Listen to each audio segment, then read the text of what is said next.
just it just felt like I didn't have it tonight. And of course you can kind of, oh my God. Kawhi makes his move. Oh, wow! A major Kawhi light! Oh my goodness! See how Kawhi done? Oh, it's crazy, man. Wow. I love that. Players, they're just like us. They see a shot like this, and man, Kawhi and PG are locked in, have that series tied with the Jazz. We'll talk about what changed for them. And the Hawks are flying high after tying their series with the Sixers. Do you believe in the ATL? Superstars collided in Game 5 tonight. KD versus Giannis. Who is under more pressure? We'll discuss. So open your eyes and enjoy the show, because The Jump starts now.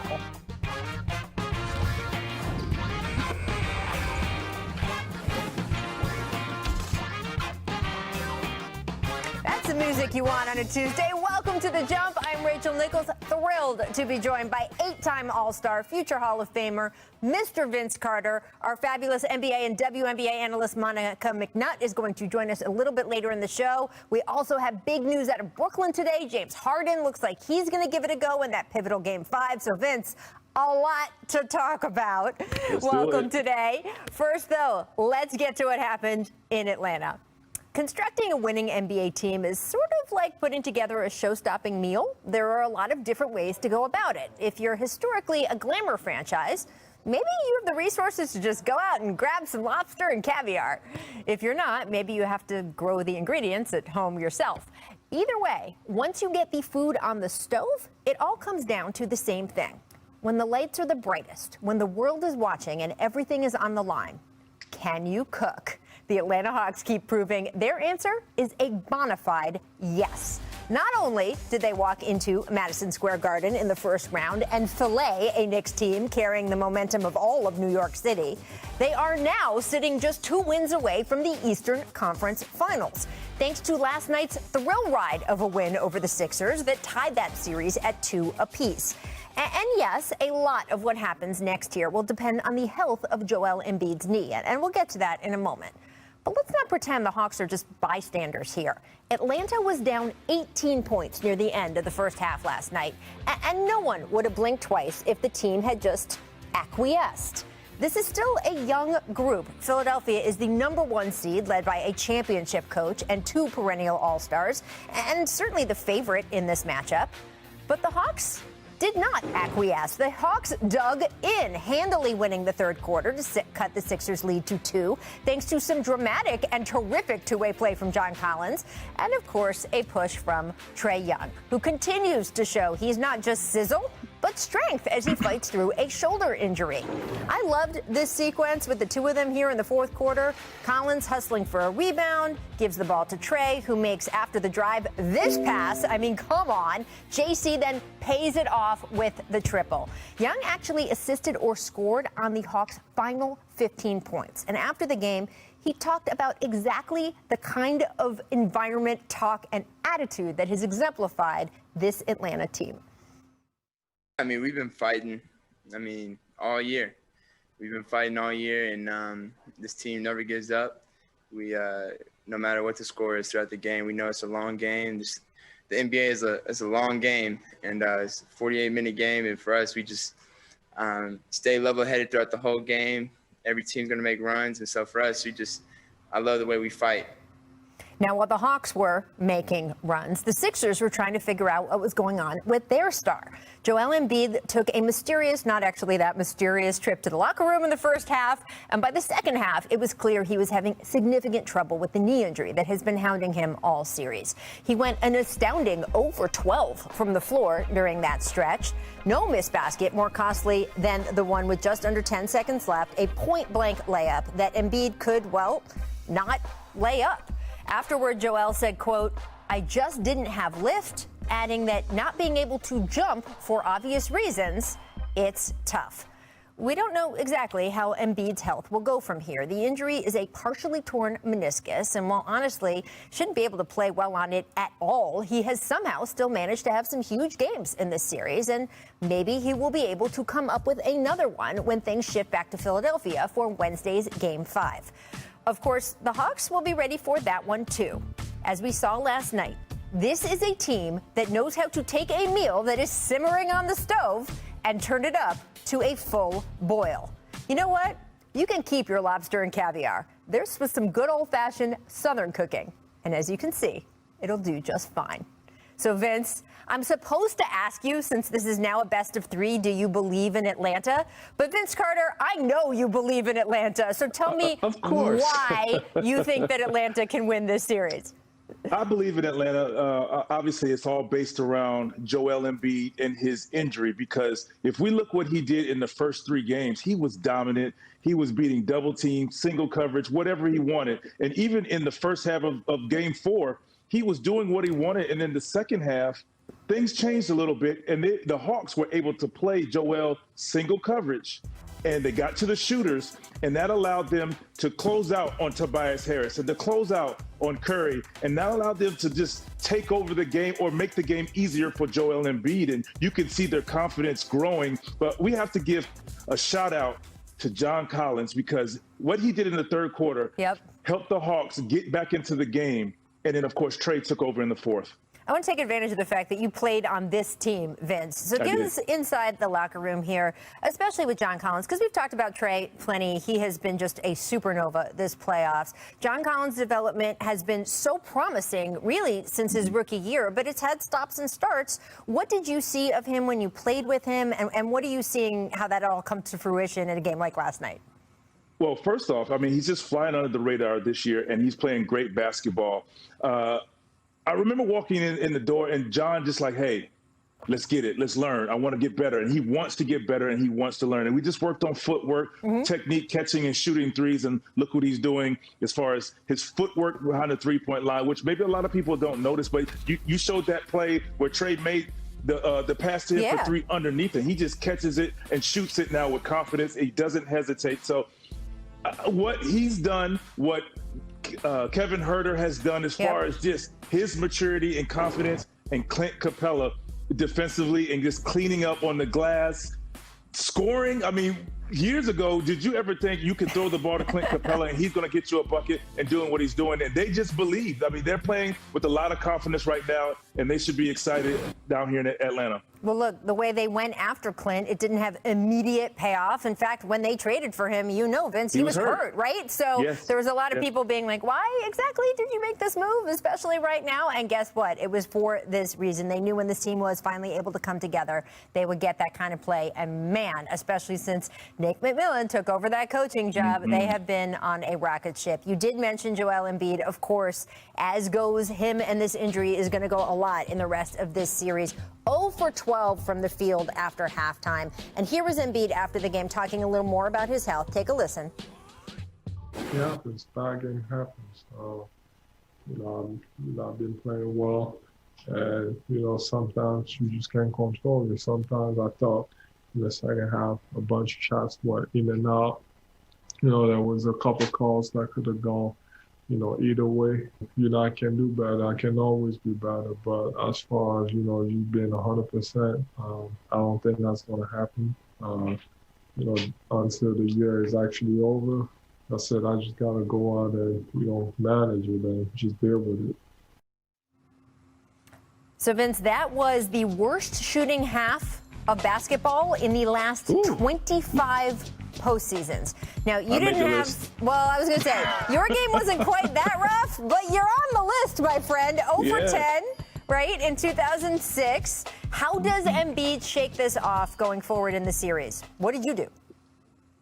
For him, I mean, early in the game, you want to get fouled, get to the free throw line. And it happened in the second half because he was playing great basketball in the first half. And of course, the injury. And you look at that last play. He said, I couldn't dunk the ball. And I noticed he was just searching for fouls because he couldn't get the lift he wanted. And you can see Clint Capella did a great job of avoiding the contact, and nothing was there. And he just blows the layup. So for Joel, It's as much treatment as you can possibly get, and you give your team everything you have. But he's going to need his supporting cast. Ben Simmons going to have to play better. Obviously, Curry was on fire in the first half, and once they were able to play Joel Embiid single coverage, Hawks were able to get out to the shooter. So they have decisions to make, but I'll feature Joel Embiid early and see what happens. Yeah, and first of all, it's such a great point you made about the defense. I do think there's going to be a heart-to-heart between Doc Rivers and Joel Embiid sometime before that next game of, to your point, not hunting for fouls, not having this be in his head. Right, Vince? And Rachel, I want to say one more thing. Yeah. And we got to think defensively, if he's not healthy, that's going to be a big factor because early in the first 3 games, the Hawks weren't really able to get the lob play, the pick and roll that they were typically getting. You see them limping there.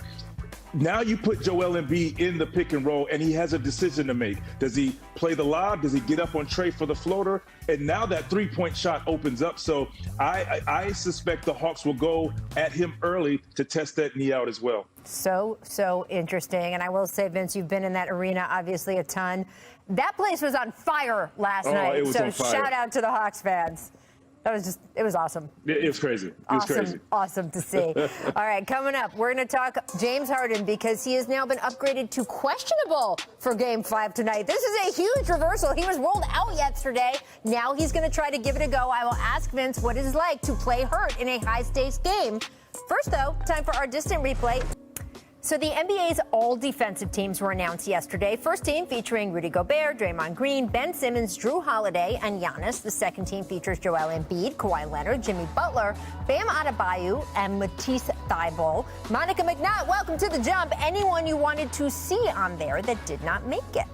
Thanks for the welcome, Rachel. Hey, VC. Dylan Brooks, anyone? I mean, this is the guy who slowed down Steph significantly, obviously, in that play-in game. But just in general, I mean, he has the rep of never backing down from a good defensive matchup. I'm going to assume the fact that he's so willing to use all of his fouls kind of hurt his case, but I think Dylan Brooks should have been on this list. I'm going to go with Clint Capella. And Rachel, I already know what you're going to say, the Hawks. But Clint Capella, what he's done for his team and allowed them to move on. I mean, he was great against with the Knicks. He was great against the Knicks, you know, as far as defensively, getting them in transition and knocking down threes. So where's Clint Capella? By the way, using all your fouls is part of the game. They let you do that, Monica. So I'm just saying. No, not all of them. Houdini, let's start in Philly. Trae Young, well, not in Philly, but Trae Young driving, finds John Collins in the corner. We showed this earlier. When you see your youngsters, Vince, playing like this, are you so proud? It's a proud big brother moment. I mean, those guys have played together long enough to where Trae knows where John is, and John is. You see, his hands were already ready because he knew it was coming. What do you like about this? Right? The craftiness from Trae, man. I mean, he's elevated on this stage, both as a scorer and a facilitator, easily. I love this whole thing because, by the way, John came up with the rebound that kicked this back out and everything to begin with. Teamwork makes the dream. Teamwork makes it. I'm done. All right, let's move on. There you go. Miss. Boxing out. Sticking with John Collins. Not just one, but 2 big putbacks for Atlanta in the second half. Upper room. Right? So, Monica, if you were the Sixers, like, how do you put a body on him? Because this is, I mean, he did phenomenal, but he was by himself. I mean, it's the very fundamental thing we learned, like, playing base basketball, right? If you're guarding him, turn, armbar, literally put your butt in his gut. Like, you gotta find this dude. I mean, and honestly, to be fair, he's probably the kind of dude that probably would jump over the box out and then see what happens with the referees making a decision. You're right about that. And the biggest thing that happens in the NBA game is we ball watch. We see a shot go up, and what do? We go like this. And with a live wire like John Collins, which you should know in the scouting report, he's going to hit the glass.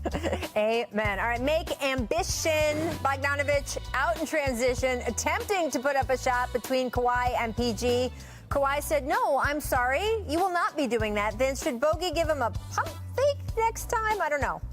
Or just dribble out to the three-point line. Right there, you're going in between 2 guys right there. So I could imagine Kawhi said, no way, baby. Very accurate. I want to know who was trailing. Is there a jump stop and a pitch back here? Is there another pass? Because you're trying to go between those two, particularly the way that they're playing defense right now. Bad news Bears. No. And look, there were a couple games, in the first 2 games of the series where the defense was not always elite, but it was pretty elite last night. All right, Miss Subtlety. Kawhi driving in. The man doesn't just defend. Derek Favors found out last night he can do this as well. My Lord. And by the way, Vince, he did not yell. He did not do anything. He just went. Right? You see right here, he's going to dunk the ball, look at the basketball, and go on about his business. What would you have done? Not that. Rev it up, baby. Rev it up, baby. Let's go. Our great colleague Ramona Shelburne obviously had the opportunity to talk to Kawhi post-game because she's covering this, and she pointed out that he said after that play, he went down to the other end, and I believe Bogdanovich hit a 3, and that's where his mind was. That's why Kawhi's so great, because I, too, would have shut it down with a celebration. The man does know how to dunk, so we figured why not run it back to his best playoff dunks, 2016. So he keeps Russ on his hip here, and then there you go. It looked like he picked the ball up off the dribble and just palmed it. Look at that. Pick it up. By the way, he's outrunning Russell Westbrook, which is a thing. He makes it look so easy. Woo. 2019, flying by 2 Philly defenders for the slam. Oh, yes. We know how this series ended, right? Bounce, in. That was foreshadowing on how the series would end. Woo. Right there. My Lord. Remember, everybody was talking about the injury and could he still get up? Yep. Apparently the answer was yes. Yes, he could. 2014, packing it in on Serge Ibaka. That's a tough task right Serge. Business decision. Got to be a business decision, Serge. Don't do that. I want to time travel and tell 2014 Serge, don't worry, that man's going to help you get a ring 5 years from now. Right. There you go. Right? That would make his night much better, right?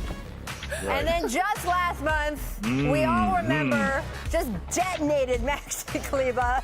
Now, I will say Dallas won this game. I think it's always important to point that out. But this still shot was just ridiculous. Excellent. And see, I think the emotion is because man down. Man falls down, man hits the basket protection. This was in 2019. Oh, yes. Take off. Woo. On Giannis, this is how this became number 1, because it is on Defensive Player of the Year, Giannis Antetokounmpo. And that's with the left.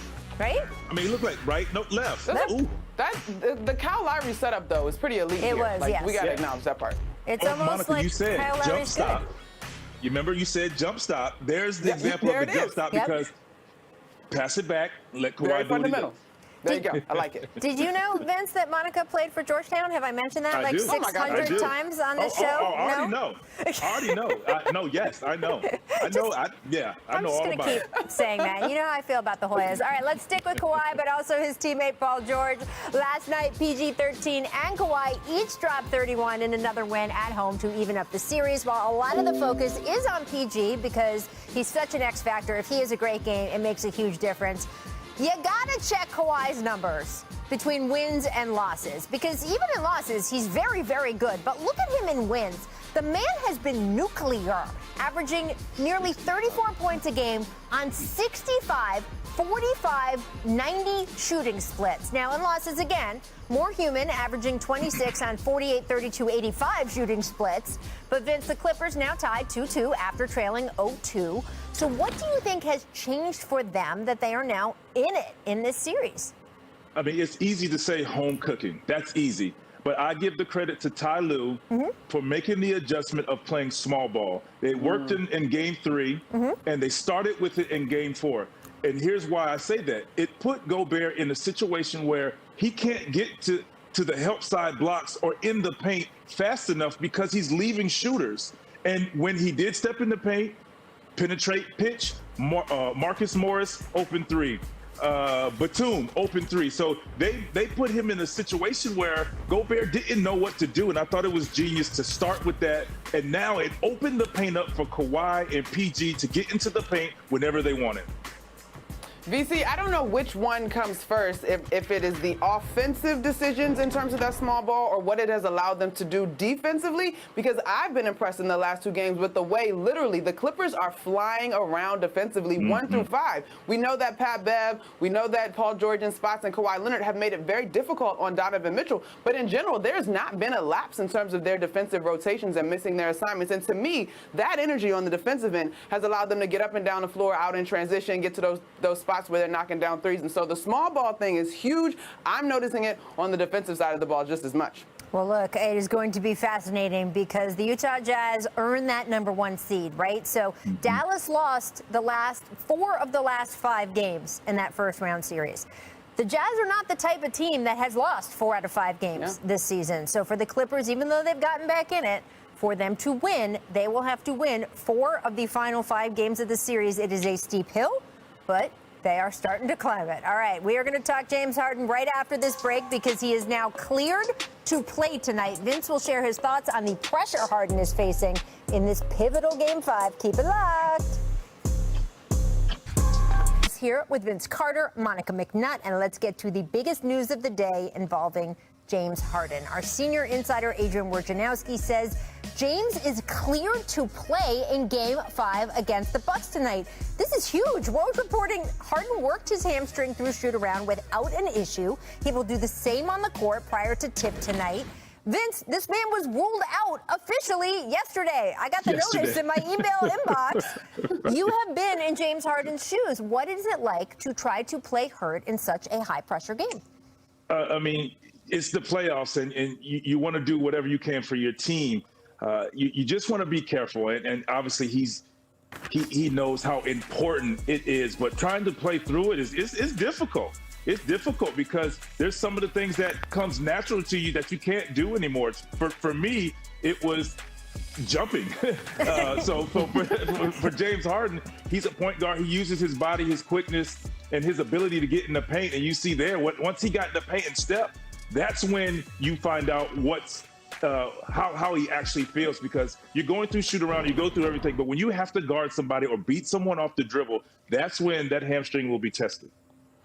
You know, I applaud James Harden for pushing, and I certainly understand the urgency, guys. But I do wonder, is it absolutely vital? I mean, I think we've gotten lulled to sleep just a little bit on the capabilities of one Kevin Durant, who, although the Elias stats bear out that when teams are missing 2 of their top 3 scorers, they only win like 25% of the time.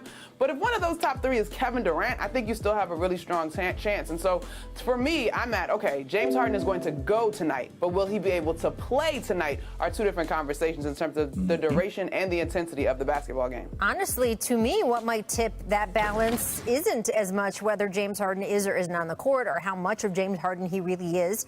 What is the officiating going to be like? And I want to make this clear, I am not saying will it be fair or unfair for either team. Obviously, there is a range of how games are officiated in terms of physicality. That is what I am talking about. How much are they, quote, letting the guys play versus calling a game tightly? I was courtside for Game 4. I can tell you, they let those guys play. It was one of the more physical, old-school basketball games I have been at in a long time. So, Vince, I was courtside for your games. Those were rough and tumble games at the beginning of your career. At the end of your career, not quite so much, right? That game on Sunday was an old-school basketball game, and that meant that P.J. Tucker, who is an old-school basketball player, could get in Kevin Durant's airspace, physical space, body space, hip space, ankle space in a way that, frankly, absolutely, Monica, in a way that we did not see earlier in the series. And because of that, it made it very hard for Kevin Durant to win that game on his own once Kyrie went down. So to me, yes, James Harden playing will make a huge difference. Of course, he's James Harden, but I want to see how this game is officiated tonight, because if it is allowed to be physical, which I will tell you, just as a basketball fan, separate from this series, I like physical playoff games. That will make a difference on what Kevin Durant can do if PJ Tucker gets an early couple fouls, right? And whether he has to sit or be away. I will say this, Vince, when we talk about James Harden, his organizational skills on the court, his point guard skills, that is something that was missing really in the games he hasn't played this series. With not a great hamstring, can he still do all of that stuff if he doesn't have to? Does he not have to move as much, but still can he do that kind of thing? I think early in the game, he could facilitate and let that hamstring get warm, get comfortable in live action. And then after that, you just see where you are as a player and if you can beat a guy off the dribble, and if you just need to spot and shoot, and like Monica said, there's Kevin Durant out there, and he's gonna draw a lot of attention, or because James Harden is who he is, they're gonna just sit under him and make make KD beat Tucker one-on-one. Yeah. So the wonderful thing about James Harden is he is good at drawing fouls. Yes, he is. So the physicality on them, he can get their team into the penalty early because of his ability to draw fouls. So I think early in the game, he's going to facilitate, get warm, and then we'll see where he goes from there.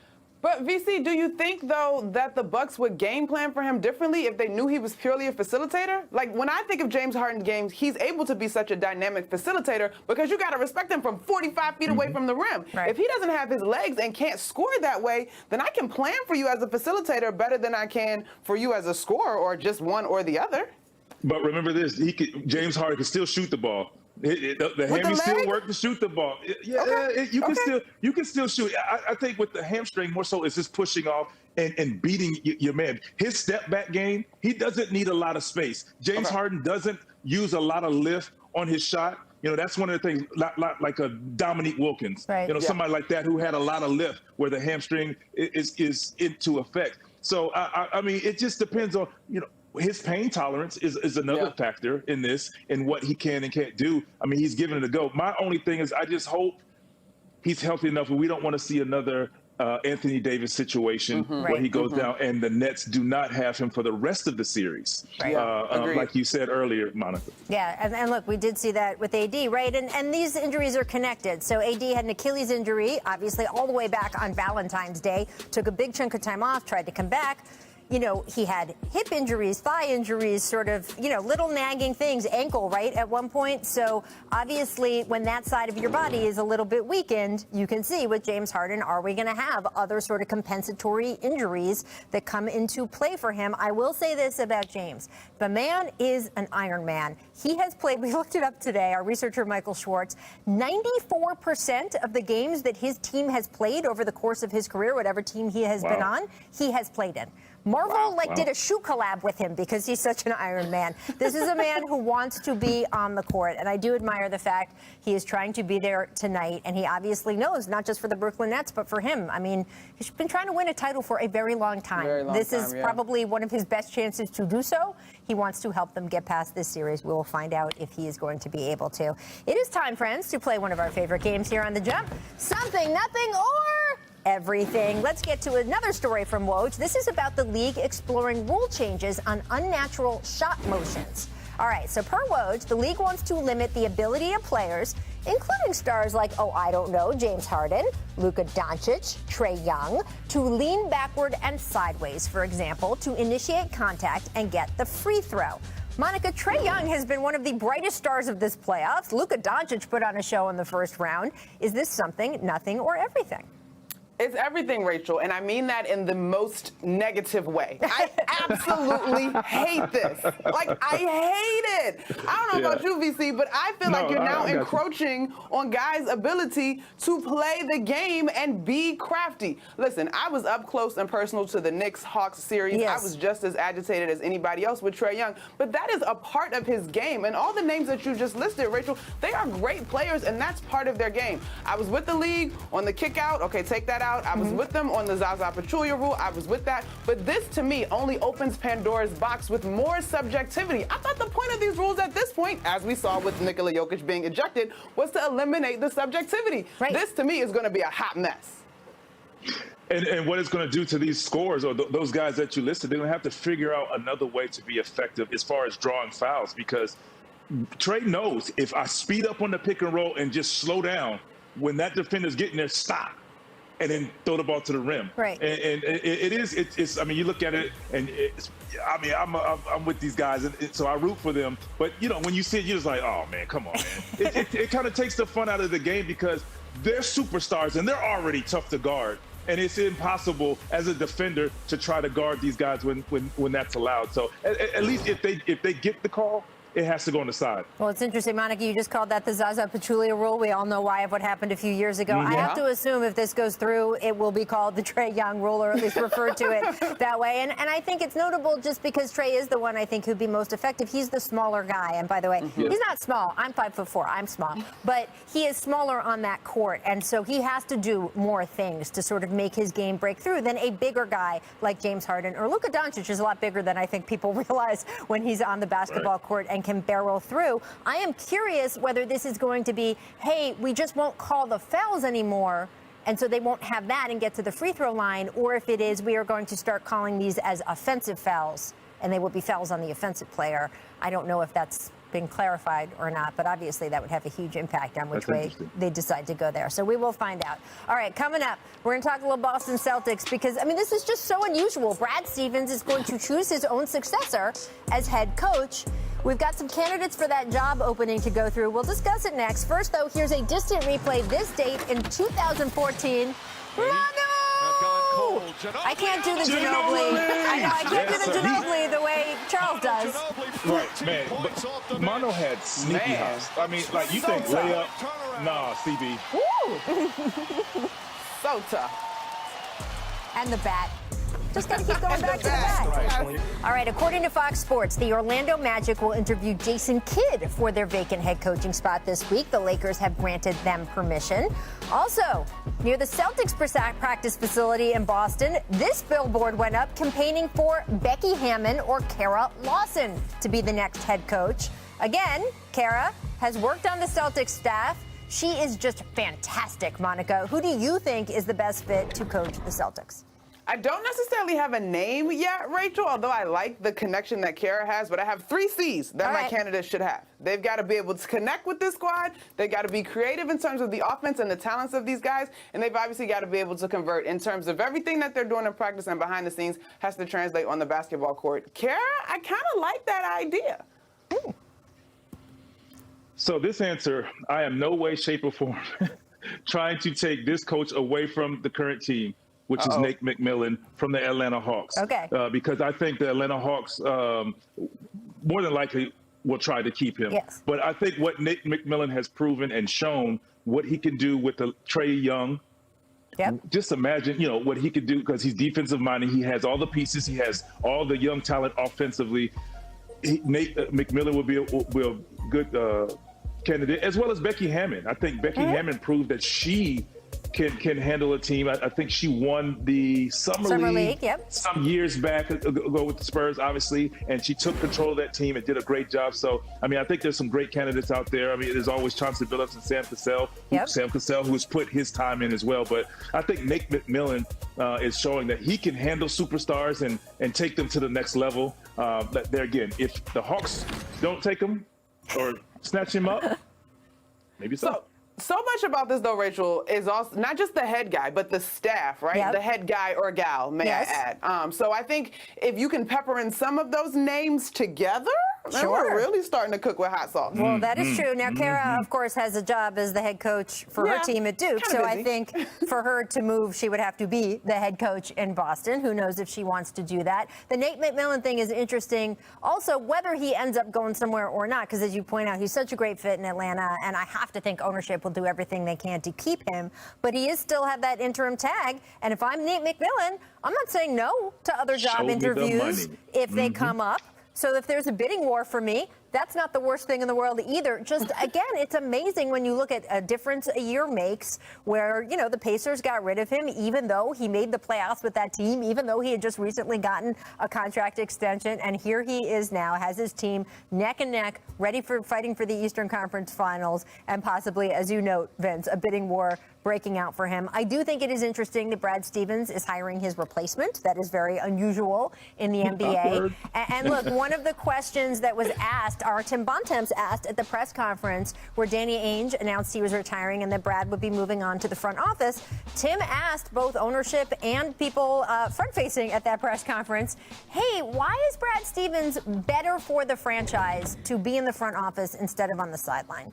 And there wasn't a great answer to that, or a complete answer to that question when he asked it, but it tells me the fact that they made that move, that they felt that, and maybe Brad himself felt that his voice had kind of worn out there, and that somebody else needed to bring a different layer to coaching guys like Jason Tatum and Jaylen Brown. So it is going to be interesting who they pick next. Absolutely. Because obviously those are huge assets for that franchise, and someone needs to help move them on to the next level, to an NBA Finals level stage. All right, guys, here's what The Jump recommends for today on the ESPN app.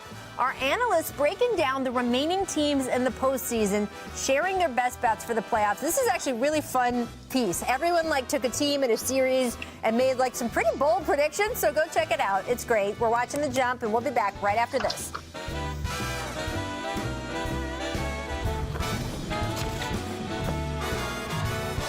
Time here on The Jump. Damian Lillard and Draymond Green's seasons are over, but hey, they could be back in action soon. Both are among the initial commitments to Team USA for the Olympics this summer. Vince, both you and Monica working for NBC over in Tokyo. Do you guys Congratulations to you, Monica, by the way. Players Same will to be, you, VC. Woohoo! Do you guys think players will be eager to join Team USA, or hesitant because it has been a year and a half and they need some rest?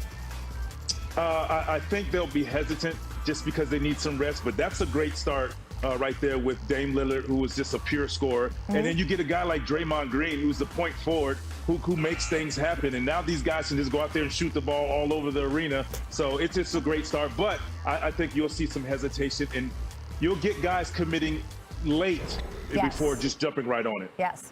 Hesitation, and rightfully so, guys, as we look around the league at the amount of injuries and to big-time names this season. However, the other part about this that I also thought is, will Dame be doing any recruiting? Because we all agree that either he needs some help in Portland or he got to find a new home if he's trying to get to that upper echelon in terms of contending for a ring. It's no small thing. Mm-hmm. Team USA has been the base. It was the base of Miami's group down there with LeBron, Chris Bosh, and Dwayne Wade, and it was the base of Kevin Durant and Kyrie Irving's friendship with DeAndre Jordan. It is the way we have seen some of these teams form. Maybe Dame can convince someone, come to Portland. Come on over there. I will say that I asked Steph Curry, and this was, frankly, 2 years ago, about, hey, do you want to compete in Tokyo? Because Tokyo was supposed to happen last summer. And he was saying, oh, my God, I've never done it. I would like to do it. I'd like to win an Olympic gold medal. It is going to be tough for him, for Clay, to sort of make the case of, after all of the injuries and all of what has happened with that team, that they should now go put themselves on the line over in Tokyo. But Draymond's doing it, so we will find out. All right, tonight let's talk a little Bucks and Nets, because as we have talked about throughout this show, it is a massive Game 5 tonight. Kyrie will not play, but even with James Harden giving it a go, we don't know how healthy he will be. So, Monica, who would you say is under more pressure in Game 5? Giannis or Kevin Durant? This one's easy for me, guys. It's Giannis Antetokounmpo / Coach Budenholzer. I think the Milwaukee Bucks are under all the pressure. If they can't get it done, it will be said, you couldn't even do it with just 1.5. Maybe we'll see how James looks of that big three. So it's the pressure. All the pressure's on the Bucks to me. And I'm gonna go on the other side and say it's KD because they formed this team for a reason, and they want to win. And now that everybody's down, and I think KD needs to step up, because if they don't win tonight and it goes back to Milwaukee, oh boy, that's a tough for a closeout game. But James Harden makes things a little easier for the Brooklyn Nets and the KD, where I don't think he needs to score 45, but I think he still needs to be aggressive and come out early and often and going at PJ Tucker. Yeah, if he's going to be physical, okay, draw the fouls, get to the free throw line, get your team in the penalty. So I think for Kevin Durant, because the Nets, we expect the Nets to win. This is an important game to win on their home floor. I mean, look, if we was going to flip this question kind of in the other direction of who, if you had to pick someone to have a big game, would it be Giannis or KD? I have a hard time ever betting against Kevin Durant. KD. He's Kevin Durant. He is the most potent, most dangerous scorer and shooter and everything else you want to talk about in the league. So I feel like if you were going to say, oh, my God, who can really dig down and do it, Kevin Durant, it's hard to not say him. But what do you think, Monica? The one caveat, though, Rachel, is kind of what we've seen with James Harden. Remember, I believe that KD played 3 sets of back-to-backs during the regular season, so I'm wondering about the durability and the overall conditioning playing at this heightened level with so much pressure on him. But I would agree with you, but that is the one asterisk that I have in the back of my mind. That is interesting. Now, you talk, too, about the pressure on the Bucks as an organization.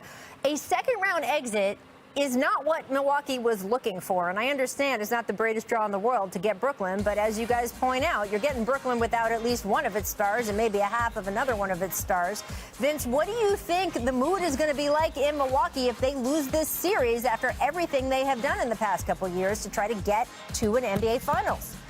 I mean, it's where do we go from here? And I was going to say, what's Giannis going to do? I know everybody's going to say that, but I think they will respond. We saw the response they had for Game 3 and Game 4 after their losses in Brooklyn. So I look for them to just come out and just let it all hang out. You're on the road, just let it all hang out.